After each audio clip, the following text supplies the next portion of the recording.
সবাই ওই দিকে তাকাতেই তারা দেখতে পেল হাড় হিম করা একটি জিনিস আরিয়ান, যে কিনা কদম গাছের উপর উঠে বসে আছে। তার চেহারা খুবই বিভৎস হয়ে আছে, পা দুইটা এতটাই লম্বা যে তা কদম গাছের থেকে পুকুরের পানি পর্যন্ত নেমে এসেছে, এবং তার হাত দুইটাও অনেক লম্বা, যেগুলার দ্বারা সে পুকুর থেকে মাছ উঠিয়ে উঠিয়ে কাঁচা কাঁচা খাচ্ছে।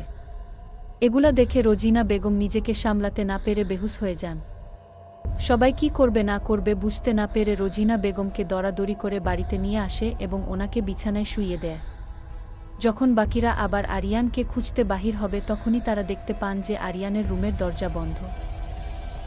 সবাই অবাক হয়ে গেল যে আরিয়ানের রুমের দরজা তো খোলা ছিল এবং সে রুমে ও ছিল না, আমরা তাকে পুকুর পাড়ে ওই অবস্থায় দেখলাম।